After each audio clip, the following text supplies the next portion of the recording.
in for any developer. Basically, it should let any developer who want to write the code or doing the any development in web related to web or any JavaScript, HTML, anything, CSS, even CSS, they all can be debugged using this tool, and this tool is very handy in use. So we will try to learn some of the features that is provided by this developer tool and what all you can do in this. Okay. So this is how the tool look like. So this is tool which is built into the Chrome browser, and you can basically inspect, edit, and debug the your code. So let's open this in browser. Okay. So let's say you have a web page open. This is going to create a problem.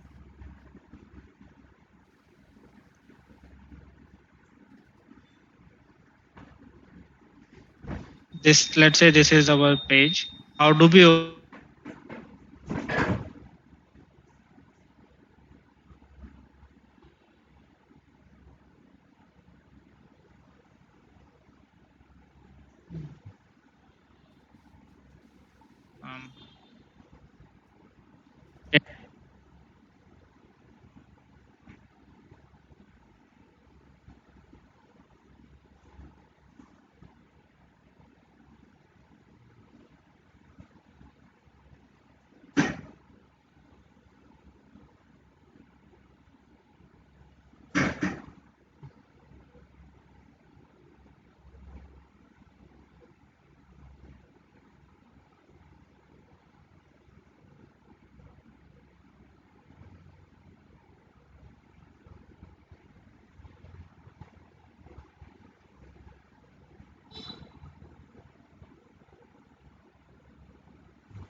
guys, can you hear me?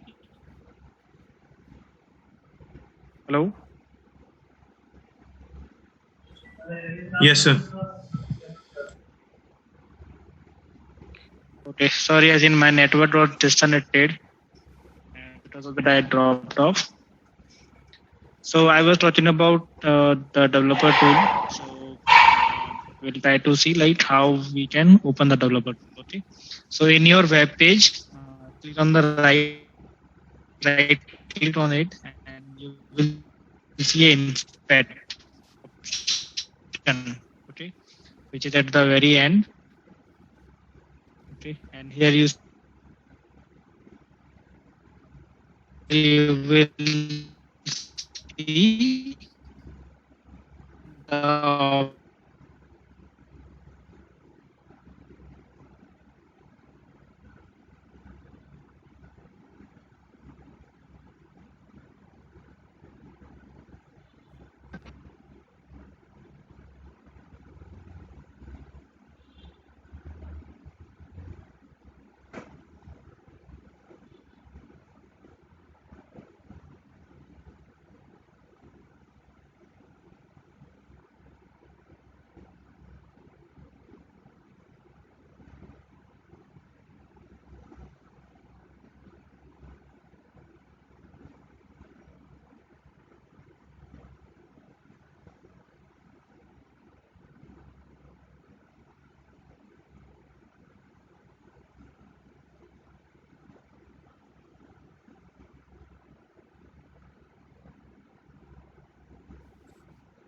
hello.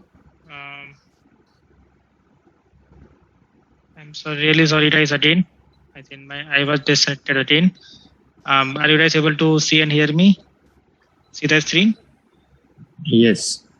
Okay, sorry. So I was talking about the developer tool open. So I think you were able to see, right, how to open the developer tool. Yes, sir. Okay, great. So now like this opens in a new window. So but you can basically pin it into the same panel. So there are options. So the first option is very dot outside. That's why it is in separate window. But you can like pin this into the left, to the bottom, or to the right. So let's say if I click on the right, it will pin this tool into the right side of it in the same window. Okay. So now let's see how we can debug this. Okay. So now here first see what are the options in the developer tool. So if I expand this, you see these are all the options in the developer tool. Okay. The first one is element, where we can see all the source code which is rendered inside the page. Okay. So like if you hover over these elements, you will be able to see like the page, the section where this particular thing is there will be highlighted. Okay.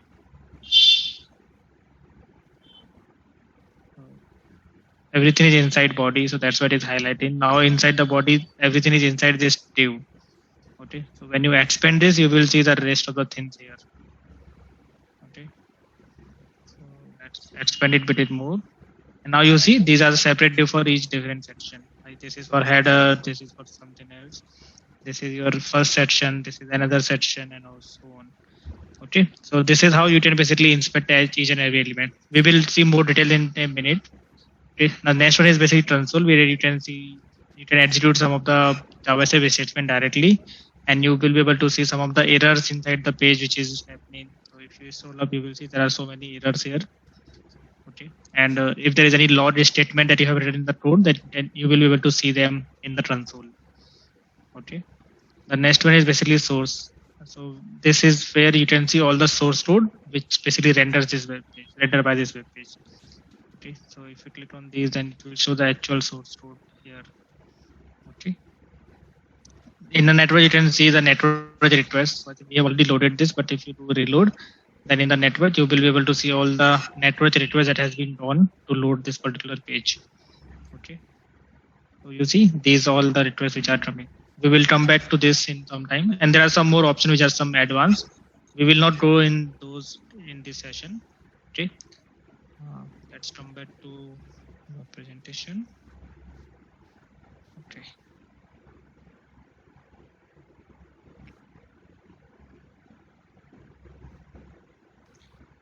Okay, so we have seen the tool. Okay, now next option is basically console. I think this is a primary option, which is like most of the use cases are here. Okay, so in the console, you can view the error and warning messages. As we have seen that we have seen the errors inside the Jaya.do page.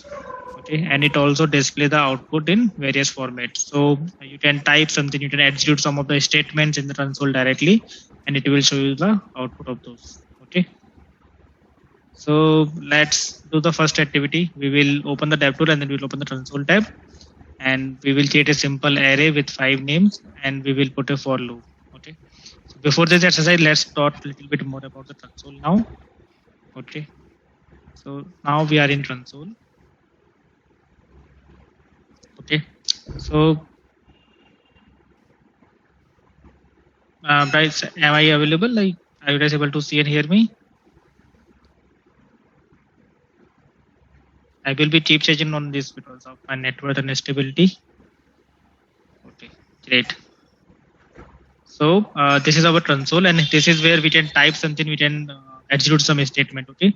So the way you write some JavaScript code, similar way you can write a JavaScript statement here as well. So let's say I'm creating a variable let a equal to, let's say, xyz. Okay.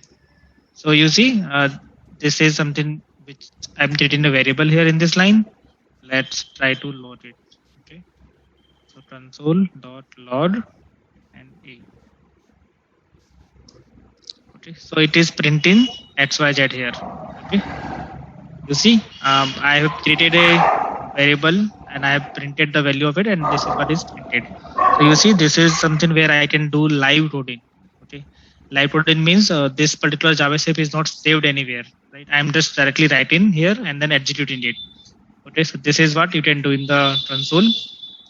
So before writing any developer tool or before writing the code into the production or the actual file, you can write the code in the console first and then test it out. And when it works fine, then you can basically write the same code into the your actual development file. Okay. So let's try to do some activity with this. Okay, and as I showed earlier, you can see the error messages and all in this case. So this is a warning, this is a error. So with the color you can see, okay, the red color means it is a error, yellow color means it is a warning. Okay, and you can also, I think, filter out from here like what you want to see here. Okay, so let's say I just want to see error. Okay, so I will just uncheck all this, then it will show me error only. So you see the warning has been gone away, and this is something that we have written, that's why it is showing up. Okay, and when I include warning, it will start showing the warning also. Okay, it also says what are the issues that is found. So it found 2 issues. So if you go one deeper, it will show more things here. Okay, but let's not go there right now. Okay, so if we come back to activity, the activity is basically to create an array with 5 elements. Okay, and then iterate over the array. So I believe you will be able to write this code in the JavaScript. So let's try to write the same thing here. For that, we will create one variable, let's say ARR. Okay, and this is the array of strings. So let's say put some name here. Let's say I say Rio. Okay, then anything. So let's say LEC. Okay, let's add one more name here. Anyone want to give any name? Okay, let's type my name. So this is an array. Okay, I just treated a variable. Now I have to iterate over this array. Okay, so for that I will write for loop for, let's say, let I equals to 0 and I is less than ARR dot let. So if you see what's happening here, it is auto suggesting me what I can do. Okay, so since it is a ARR is a variable which is created, which is a type of array. So when I say ARR dot, it is giving me all the options that I can do in array. Okay, so this is something which is auto suggestion that also is supported in this console, and this is very beneficial feature because when you are writing some code, when you don't know what is the type of this, and when you're writing basically in any other editor, okay, you might not get the actual type of it, but here you can see the live thing, like what exactly is the type. Accordingly, it will suggest the thing that you can do on that object, and like without any error or any human error where we write some wrong word or some mismatch of the character. That all can be avoided if you write the code here. Okay. So now I in I++, and in the curly brace I will just say console dot log and ARRI. Okay. And curly bracket throws, and then okay, when I run this, you see what happened. The for loop has been executed and it has printed all the names which are there inside the array. Okay, so this was our first exercise. Okay, but you can do more here. Okay, there are more APIs available with the console. So if you say console dot, you see there are so many things. You can assert, you can clear, you can context round, debug, airdrop, table, memory load, and I think this table is another important one which you can use here.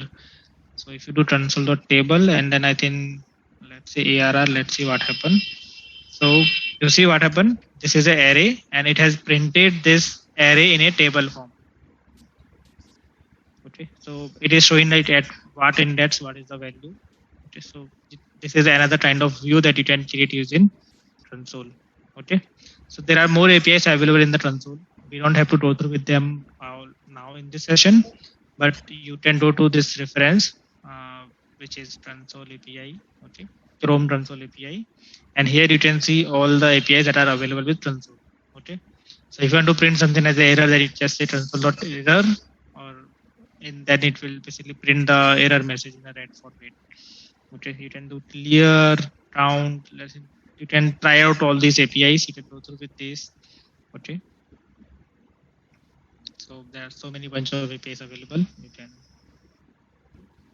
do this exercise in your homework. Okay. Any question before we move on?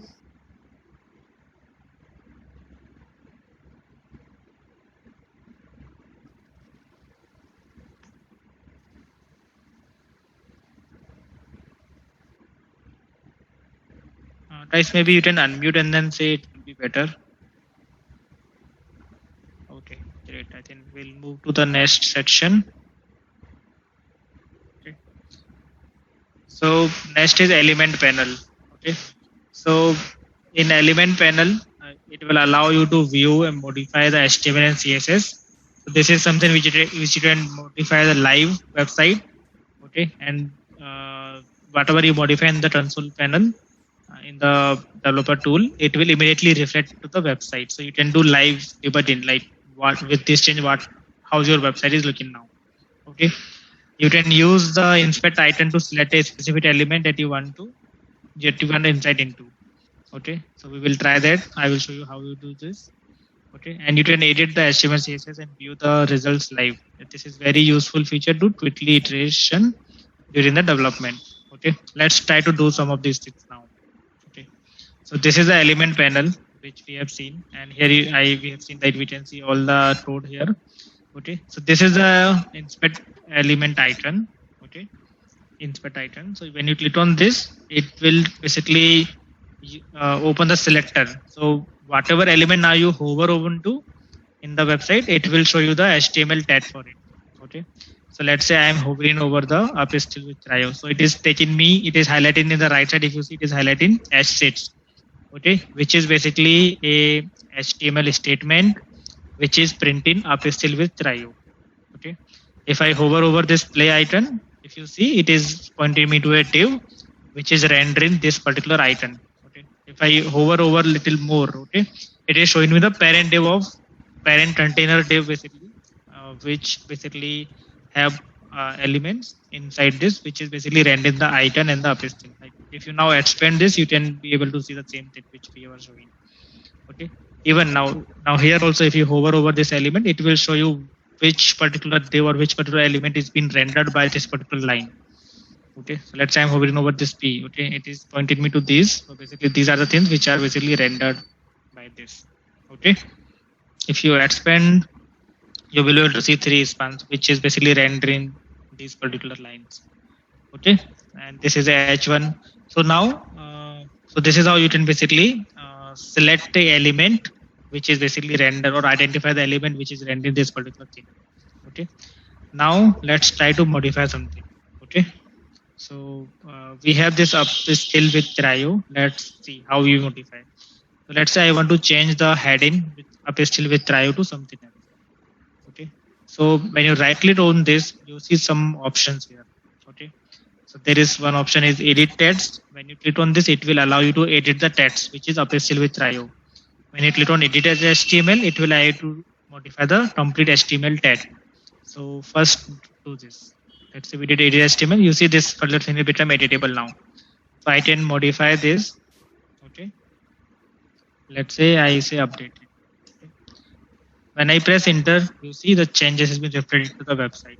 So you can see the changes which you are doing is reflected immediately into the website. Okay. So this is something very useful which you can basically try it out before putting the actual development code. Okay. You can do more. So you can, when you click edit as HTML, edit as HTML, then you see the whole tag including assets is become editable. So you can modify this tag and do more here. Okay, let's say I add one tag here. I can add one HTML also. Let's say I add P. Let's say my text. Okay. When you press enter or when you click outside, you will see this is something which is also rendered here. Okay. So how it is rendering? Because I added the HTML tag. I can delete this element as well. So the other option is duplicate. So it will create another one. Delete basically delete the element. So you see, when I delete, it throws away again. Okay. So now let's try out more thing. So this is how you can basically inspect the element and modify the live things. Okay. Next one is look at some more things now. Okay. So let's say we have this heading one. Okay. And it is rendering with some color which is this. Let's see how the color is done. Okay. So here if you see there are two sections again. Okay. Let's close this console for now. There are two sections. This section is particularly which is showing the HTML, and the right side of it is showing the CSS applied on that element. So whatever element we select, the right panel here will show the basically this is called a style. So this will show the style of this particular element. Okay, let's say I change this to P. You will see the right thing has changed. Okay. So yeah, let's say we selected this particular div. Okay, and here if you see the color is coming this. This is the SVG. Ignore that. I think the color has applied in a different way. Let's open some other website. I think. Let's say we open W3's tool.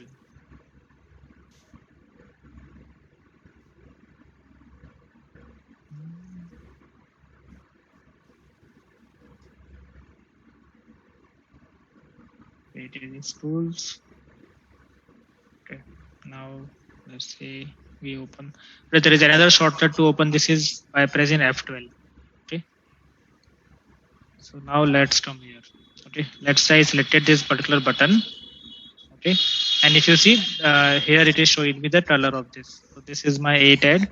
It is showing me the color as this color. Okay. And the font size, margin, display, and all. When you hover over this, I think it is showing me how it is done. Now, if you scroll down in this, it will show all the CSS which is applied here.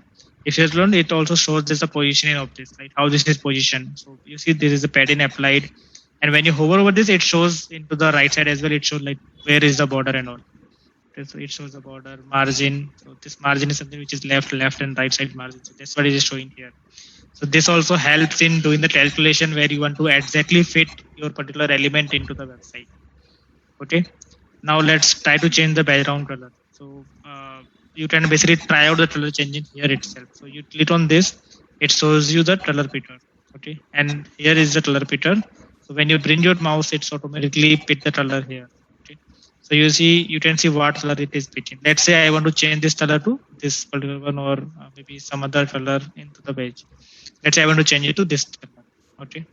So I can click on this and this will be automatically applied. You see the color has been changed. Okay. If I want to change again, I can basically click on this and it will pick the color for this one. Okay. Let's say it pick the color from icon 2. Okay. So this is the icon, I think. And if you see, you can pick the color from the icon also. So this will help you to align the color exactly with the theming that is applied to the page. Okay. So this is something which you can do. And once you find the adject value that you want to put here, you can copy paste into your directly into a developer code. You can try changing the value from here also. Okay. You can edit the value, like double click on this, it will become the editable. You can change the things here also. Let's say I say, so you can see the color has been this. And if you are okay with this color, you can take this. Otherwise, you can keep on modifying. Like I can directly play with this here. Okay. Are you able to follow? So see, like you can directly live edit the color. Okay.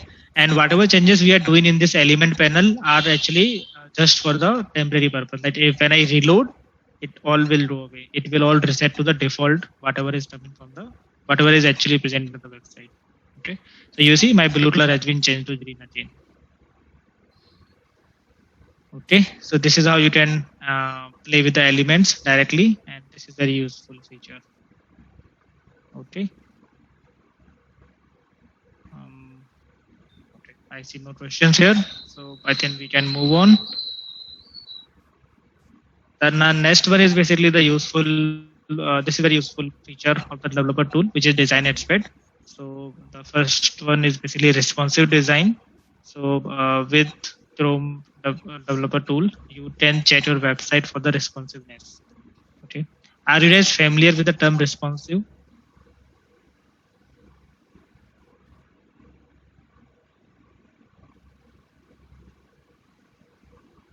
Guys, are you familiar with the term responsive? Yes, sir. Okay. Okay, Ranjan. Okay, some people are unfair. Do you want to explain from your side, like what is responsiveness?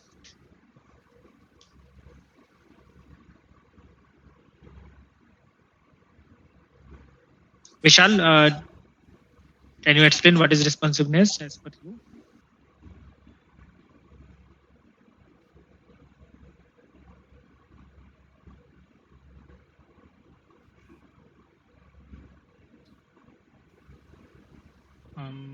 Okay.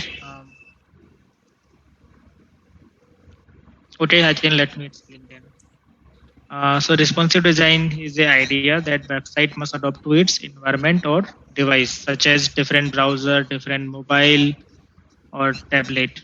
Okay, so that the user has a consistent experience. Okay, so let's see what is responsiveness. So basically, when you open your website into the laptop, okay, you will see the website is like this. Okay, and there is a device toggler provided into the console, into the developer tool, which you can toggle the view. Okay, so when you click on this, it will open the website in responsive, and you can see in the responsive drop down, you can see the different kinds of devices. So these are the mobile. So when I select mobile, it will show the website in a mobile view. You see the resolution for the website is changed. So you don't have to open this website in mobile. You can directly test your responsiveness here. Okay. So let's say I change this device again to this. So you see accordingly it is changing the resolution. Let's say I select iPad. It will change the resolution to a iPad. Okay. When I say iPad Pro, you see this has been changed again. Okay, with this, are you guys able to see what are the changes that is happening to the website? Has anyone visualized this? Can you guys identify and tell me like what are the changes you see when we are changing the resolution?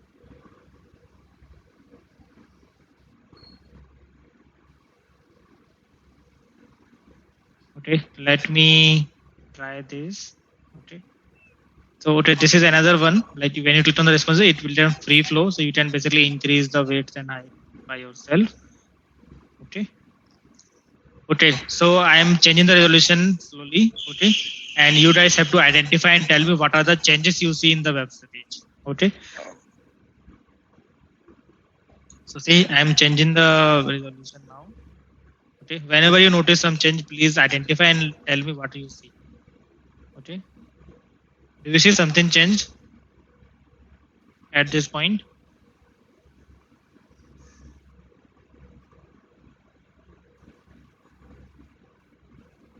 Guys, can you tell me what do you see?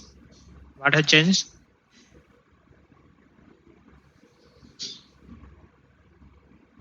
Hello?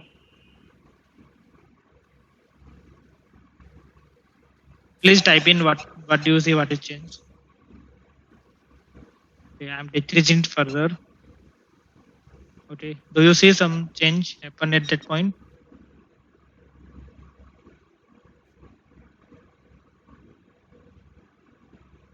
Layout change to automated reduce width. Correct. What else do you see?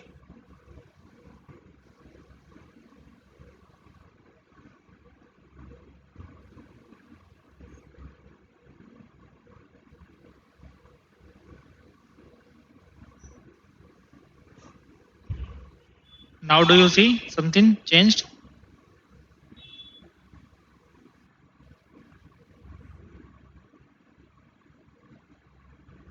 Okay, I think let me tell you now what is happening. Okay, so when I am at this resolution, this is something which is default resolution of the web page. Okay, so that's why everything is visible. Now when I am reducing, you see the first thing here is thing which is the two columns basically reflowed into one column. Okay, earlier there was two column, one in the left, right. Okay, and when I reduce the size, it reflows to adjust the width, which is identified as the interpol. Sorry. Okay, now when you are reducing further, you see the menu has been drawn. Okay, so this happened to accommodate the size again. Okay, now when I'm reducing further, so now I'm in a mobile view and you see the edit try it yourself wala section is completely done. So that column is basically not visible at some resolution. So basically this is a resolution for mobile, and in the mobile resolution, basically they are not showing the option to try it yourself. Basically, that is available only for the laptop. So that has been completely hidden. Okay. So this is the changes which are done. So this is basically called responsiveness, because your UI is something which is responsive to the device, to the available resolution. Okay, it is automatically reflowing the stuff, it is realigning the stuff, it is hiding some of the stuff. Okay, so that is what called responsiveness.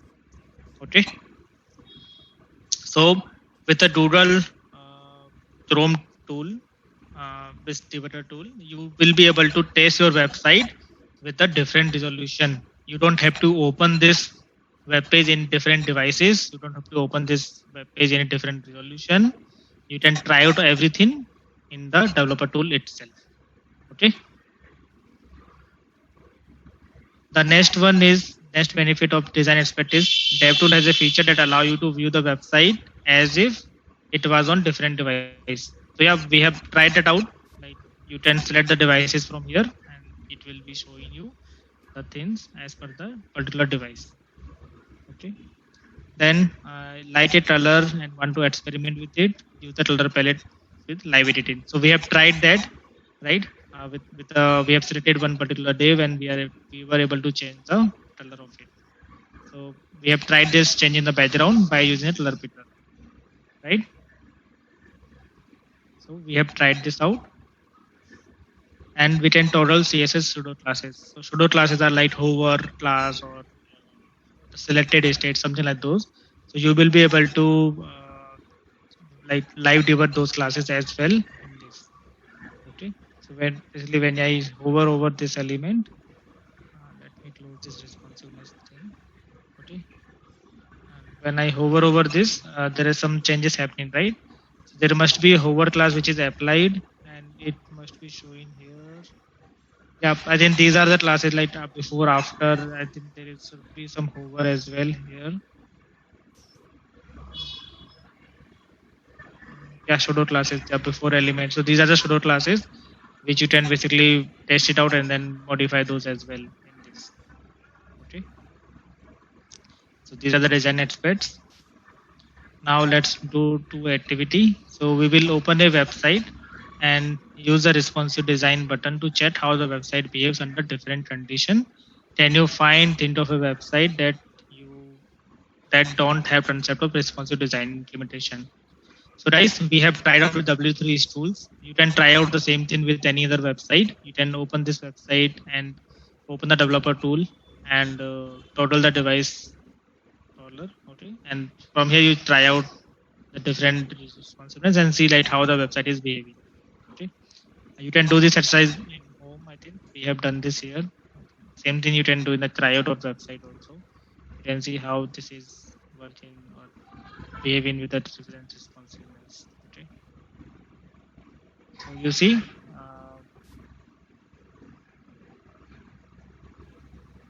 This is Cryo website. Okay, and let's increase the resolution. Okay. Yep. So you see in 1024 you see the complete menu here. Okay, now let's try to change the resolution of it. I think I have to move this again. Okay, so when we change the resolution, you will see the menu, the header basically shrink into a menu one. Okay, you see the header is completely gone now. Okay, it is not at all showing up. When you reduce it further, it will basically reflow the content as well. Okay, so you see in the right side there is a menu term. I think my network is little slow. Let's change it to a mobile view.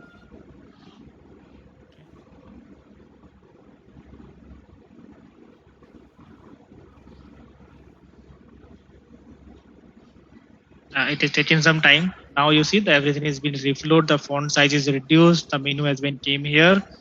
Okay, instead of the full menu in the head nav bar. Okay, and that image also reflowed to bottom, which was coming to the right side. The size has been reduced. Okay, and there are so many things has been changed. Okay, so yeah, this website is responsive. So the next activity is basically to find out any website which is not responsive. So for this, you can open the website and then open the developer tool. Okay, and change the responsiveness, basically total the device view to mobile, and see like how the device is working, how the website is working. Okay, try out with a different resolution. Okay, so you can do this exercise. You can find the some of the website in Google or where you can search for it. Okay, I can show you one website which I know. So I hope you guys all have Amazon.in, right? So let's say if we try to find out some products here. Okay, so let's say we are doing computers or mobile. Open anything. So let's say we are at mobile. Okay, and here we see the mobile list. Okay, I selected the Samsung, and then now I am seeing the products. Okay, now let's open the developer tool and see what happens. Okay, so I am doing responsiveness here, and I am doing this plus. Okay, so this is how my website looks like when I am default. Now when I reduce in the size, let's see what happens. Okay, so here we have these products. Let's see what happens to these. So it is basically shrinking. If you see the product is basically the size is basically reducing. Okay, the font size is reduced, the image size is reduced. If I shrink it further, you see the font size reduced again. Now this website is something which is not responsive because I'm not able to read any font. Right? Are you guys able to read this? Like if I reduce it further, I don't think you will be able to read it now. Right? So this is something which is not responsive website. Okay. Guys, and are you guys able to visualize?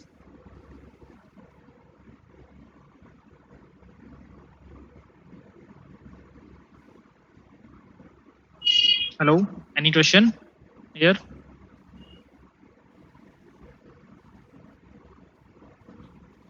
Okay, I will take that as a no. So yeah, you can find out more websites like that. You can, like whenever you open a website, just see whether it is responsive or not. Okay. So now we will move to next section, which is this network panel. Okay. So from the network panel, you can basically debug what is causing the page slowdown, if any. You will be able to see all the network requests. I think we have seen that, right? So we are able to see all the network requests that has been done. Okay, and in the network panel, you will be able to debug like what is causing the page slowdown. You can see the time taken by individual request, and you can see which request is taking more time. Okay, then you can simulate bad network condition. So there is a way to basically configure or simulate like slow network, so that you can see like how your website is behaving when your network is slow, when the user network is slow. Okay, and you can add your custom network profile as well. So let's see what are these features. So let's say we are in Cryo. Okay. Let's change this to overview. Okay. I think let's reload it once. Okay.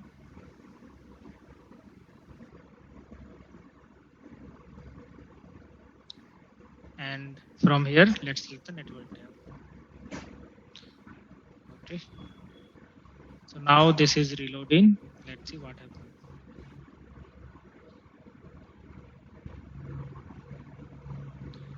Okay. You see the network request has been going.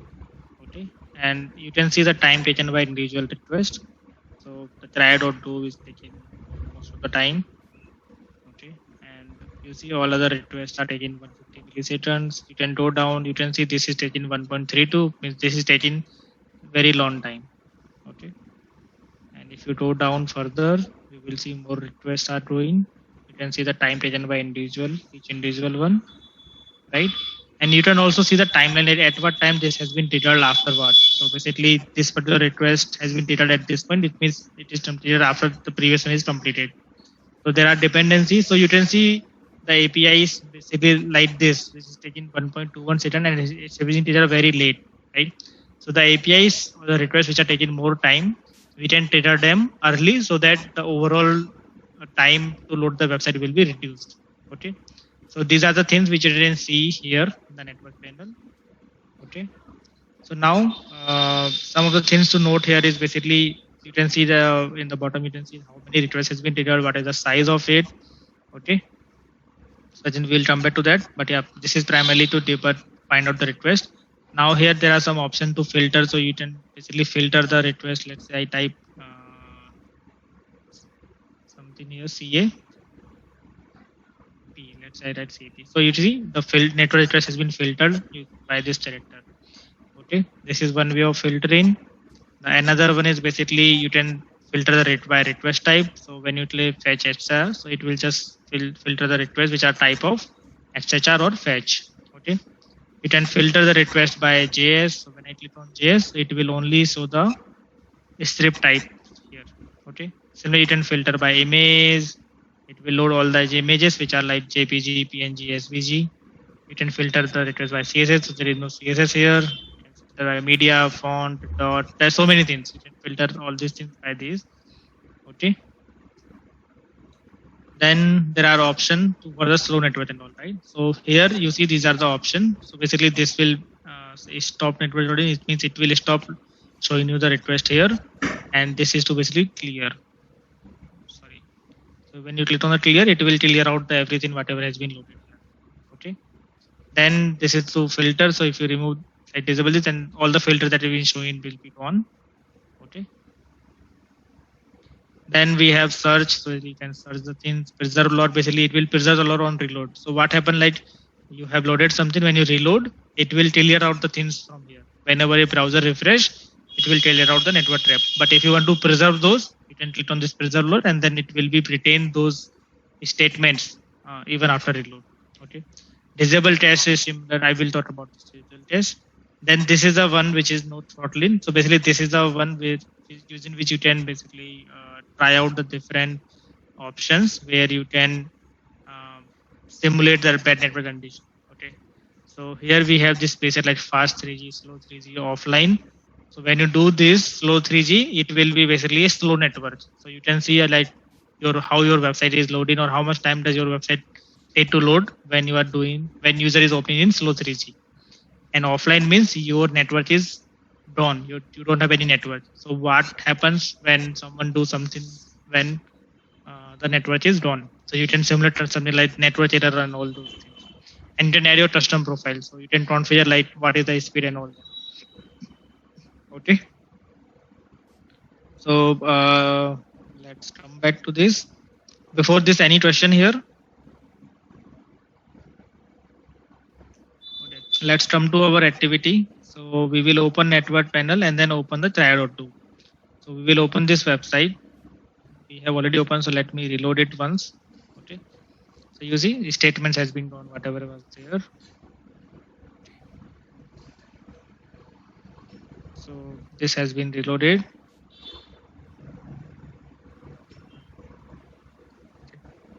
Let's come back here and see what are the activities.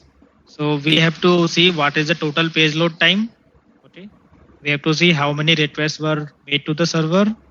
Then we have to find out what is the total download size the first time page has loaded. Okay. So for that we have to do Control plus Shift plus R to do a clean refresh without cache. Okay. Thought about that. And then what is the total download size when the page is loaded subsequently.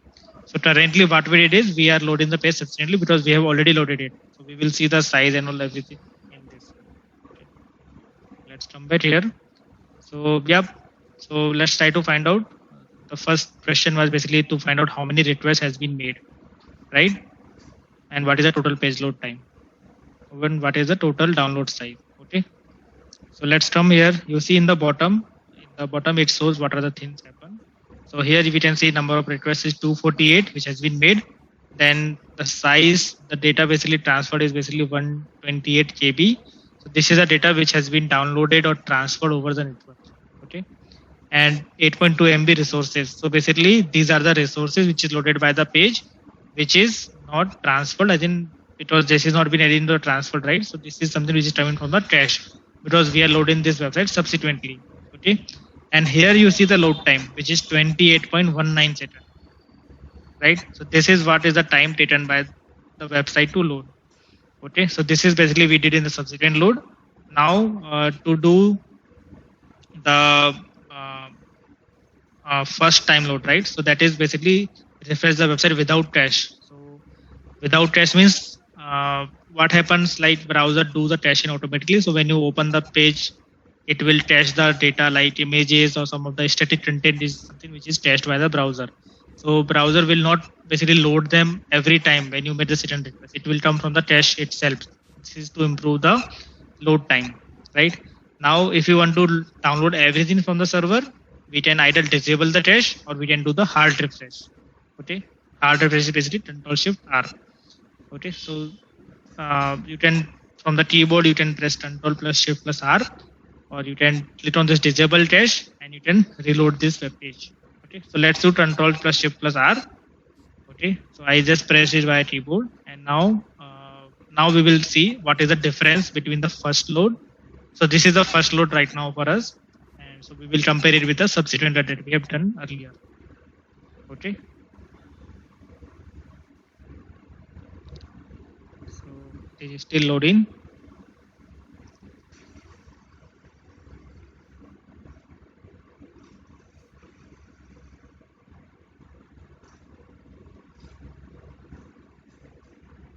Okay.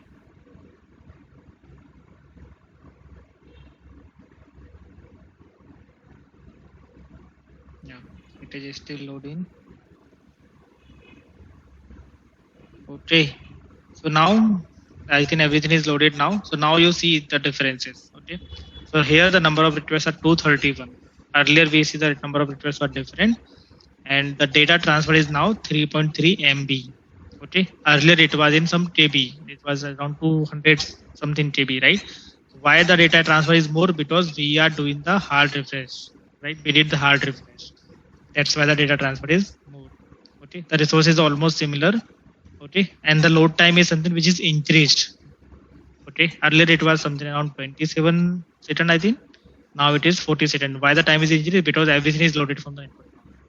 Okay, you can try the same thing using a disable cache. So now let's see I disable the cache. I just do the reload.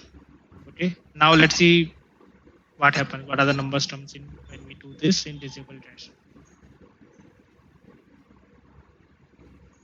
Okay.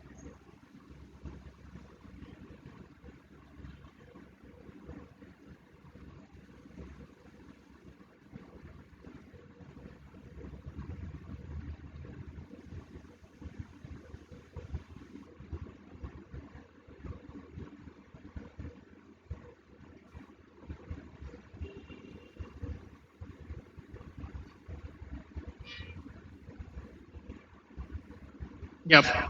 So now this is disable test. You see the numbers are almost similar to what we do in the first refresh, right? As in the load time is decreased, I think because of my network speed. It's like I'm loading from mobile, so that's why the difference is. But when you try at your home, I think you will see the consistency between the disable dash plus or control shift R, which is hard refresh. You will see the similar numbers. Okay. So yeah, this is all you can do in the network tab. Okay. Now let's come to next. I think that's all we have to cover in this session. Yeah. So let me send you the feedback link so that you can please fill the feedback form. Sorry.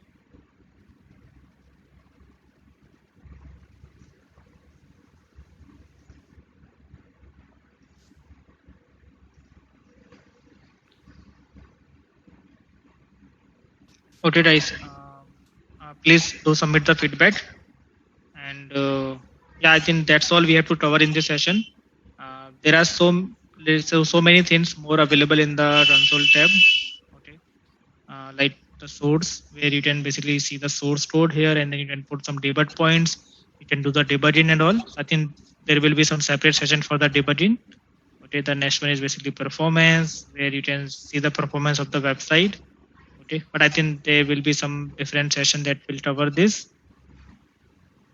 Okay, but you can play around this. You can basically look at these. You can try to navigate your website through elements and then see what are the classes, what are different elements, and then try to modify those. Okay, and yep. Okay, guys. I think that's all I have to cover in this session. Any questions?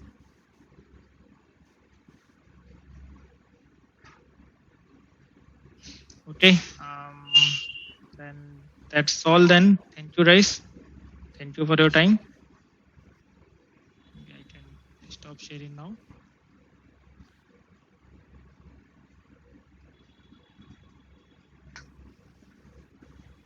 Thank you. Bye.